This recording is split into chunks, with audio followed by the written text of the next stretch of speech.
আপনাদের হয়তো মনে আছে, দুদিন আগে 17ই মার্চ অন্টারিও বিষয়ক নিউজ ছিল সিআইসিতে, যেখানে Ontario will overhaul all immigration streams, এবং বলা হয়েছিল on May 30th these categories of applicants eligible for provincial nomination will be revoked. 9টা ক্যাটাগরি যেগুলোকে এখন এই তারিখে গিয়ে রিভোক করা হচ্ছে, বাতিল করা হচ্ছে। নতুন ক্যাটাগরি নিয়ে নতুন সময়ের চাহিদা অনুযায়ী আবার আসা হবে। এটা যেমন একটু চ্যালেঞ্জিং নিউজ ছিল, আবার একইভাবে গতকাল একটা ভালো খবর বেরিয়েছে অন্টারিওতে।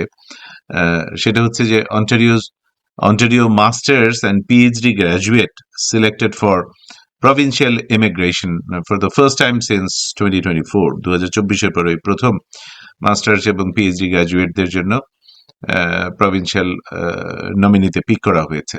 সুতরাং কানাডার ইমিগ্রেশন মানেই হচ্ছে এখন যে প্রতি সপ্তাহে নিত্য নতুন খবর, ইতিবাচক খবর, নেতিবাচক খবর, এগুলোর সাথে থাকতে হবে, এগুলো পড়াশোনা করতে হবে, কোনো বিকল্প নাই। আজকে এই ভালো খবর যেটা গতকাল বেরিয়েছে সেটা নিয়ে ছোট্ট একটু আলোচনার সাথেই থাকুন।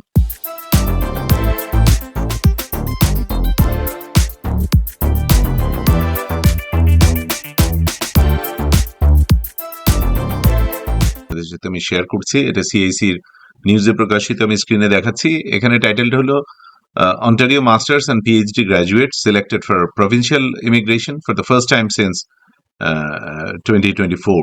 আমি সামনের একটা দুটো প্যারাগ্রাফ একটু পড়ে শোনাচ্ছি।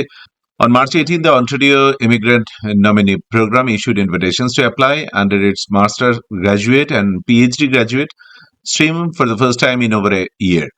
The province invited more than 1,100 international student graduates with Canadian work experience in targeted occupations. This is the first time the province has issued invitations to apply under these streams since September 2024. এবং ইতিবাচক উদ্যোগ, in total OINP issued 1,243 ITS across 6 draws on the same day, targeting both international student and foreign workers with experience in specific national occupational classification. Ontario considered a profile created between July 2, 2025 and March 16, 2026. These draws mark Ontario's third round of invitation in 2026, following earlier draws held in February. এই হচ্ছে মধ্যে কথা। আমি এবার একটু এটার বাংলাটা সারাংশটা একটু পড়ি। অন্টারিওতে মাস্টার্স ও পিএইচডি গ্রাজুয়েটদের জন্য আবার ইমিগ্রেশন ইনভিটেশনটা শুরু হয়েছে মার্চের 18 তারিখে। Ontario immigration nominee program YNP graduate এবং পিএইচডি স্ট্রিমের অধীনে নতুন করে ইনভিটেশন টু অ্যাপ্লাই পাঠিয়েছে। 2024 সালের পর এই প্রথম এই দুটো স্ট্রিমে ইনভিটেশন দেয়া হলো। মোট 1100-র বেশি আন্তর্জাতিক শিক্ষার্থীকে টার্গেট করা হয়েছে যাদের কানাডিয়ান কাজের অভিজ্ঞতা আছে, এবং একই দিনে 6টা ড্রয়ের মাধ্যমে 1243টি আইটি ইস্যু করা হয়েছে। এই ড্রগুলোতে নির্দিষ্ট ন্যাশনাল অকুপেশনাল ক্লাসিফিকেশন অর্থাৎ এনওসি কোড অনুযায়ী প্রার্থী নির্বাচন করা হয়েছে। যেসব প্রোফাইল বিবেচনা করা হয়েছে সেগুলো হলো জুলাইয়ের 2 তারিখ থেকে মার্চের 16 তারিখ 2026-এর মধ্যে করা প্রোফাইল 1 নম্বর, এবং 16ই মার্চ রাত 11:59-এর মধ্যে অ্যাটেস্টেশন সম্পন্ন থাকতে হয়েছে, এবং যাদের এটা থেকেছে তারা এটার জন্য কোয়ালিফাই করেছে। 2026-এ এটা অন্টারিওর তৃতীয় দফার ইনভিটেশন, এর আগে ফেব্রুয়ারিতে অনুষ্ঠিত হয়েছে। তাহলে সহজভাবে বললে মাস্টার্স এবং পিএইচডি গ্রাজুয়েটদের জন্য আবার একটা সুযোগ তৈরি হয়েছে। কানাডার এক্সপিরিয়েন্স থাকলে এই সুযোগ আরো বেশি, এবং সেটা নির্দিষ্ট পেশার উপর ভিত্তি করে হচ্ছে। এই জন্যই দুটো জিনিস আমাদের মাথায় রাখতে হবে।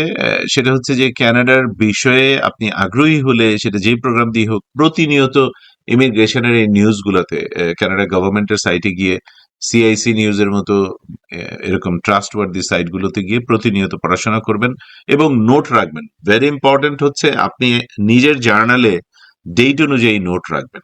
আর 2 নাম্বার হচ্ছে যে তারপরে আপনার এই কোন জায়গাটাতে আপনি ফিট ইন করেন, বা আপনার সামনে ফিট ইন করার জন্য কি প্রস্তুতি, কি করতে হবে, কোন জায়গাটি আপনার বাকি আছে, ইভেন সেটা সব প্রোগ্রামের বেলাতেই প্রযোজ্য। সেটার জন্য একজন রেগুলেটেড কানাডিয়ান ইমিগ্রেশন কনসালটেন্টের সাথে, কানাডা গভর্নমেন্টের লাইসেন্স পাওয়া একজন ইমিগ্রেশন কনসালটেন্টের সাথে বসে যান। আমি মৌলিজি ইমিগ্রেশন কনসালটেন্সি ইনকর্পোরেশনের আরসিএসি মিসেস মৌলি তাসনুভার সাথে ইনিশিয়াল কনসালটেশন বুক করার কায়দাটা স্ক্রিনে দেখাচ্ছি। একজন আরসিএসির সাথে একটা কনসালটেশন সেশনে আপনি আসলে আপনার বেস্ট ফিট কোন প্রোগ্রাম 2026-এর আলোকে, যেহেতু ইমিগ্রেশনের নিয়ম নীতি প্রতিনিয়ত পরিবর্তন হচ্ছে, এখনকার সময় অনুযায়ী এবং আপনার যোগ্যতা দক্ষতা অনুযায়ী কোন প্রোগ্রামটা আপনার জন্য সব থেকে উপযুক্ত সেইটা ফিগার আউট করা, সেটার অ্যাকশন প্ল্যানটা কি হবে, কর্মপরিকল্পনা কি হবে, আপনি কিভাবে ধাপে ধাপে আগাবেন। আর 3 নাম্বার পার্টটা হচ্ছে যে আপনার এটার জন্য কি কি ডকুমেন্টেশন রেডি করতে হবে এবং জমা দেওয়ার বেলাতে যত রকম ইনস্ট্রাকশন, এগুলো আপনার একজন কানাডা সরকারের অধীনে লাইসেন্স প্রাপ্ত একজন ইমিগ্রেশন কনসালটেন্ট অর্থাৎ আরসিআইসি থেকে যদি বুঝে নেন, একজন দক্ষ অভিজ্ঞ আরসিআইসি, কারণ এটাও মাথায় রাখতে হবে যে যে 3 মাস আগে পাশ করেছে আর যে 3 বছর বা 5 বছর আগে পাশ করেছে, তাদের মধ্যে জানার অভিজ্ঞতার বিস্তর একটা ফারাক থাকবে। সুতরাং একজন একজন দক্ষ অভিজ্ঞ বৈধ আরসিআইসির সাথে আপনি বসে গিয়ে এই কনসালটেশনটা নিয়ে নিজেকে এবং পরিবারকে পুরোপুরি প্রতারণামুক্ত ঝুঁকিমুক্ত রাখতে পারেন এবং নিশ্চিন্তে আপনার অ্যাপ্লিকেশনটা সাবমিট করতে পারেন। অর আপনি চাইলে ইভেন সেই আরসিআইসি কে আপনার প্রতিনিধি হিসেবে নিয়োগ দিয়ে কানাডা সরকারের কাছে আবেদনটা জমা দিতে পারেন। এই বছর বিভিন্ন প্রোগ্রাম দিয়ে যারা চেষ্টা করছেন, আল্লাহ আপনাদের সবাইকে পথ সহজ করে দিন। আপনাদের এই নিয়তকে, দমকে, শ্রমকে কবুল করে নিন।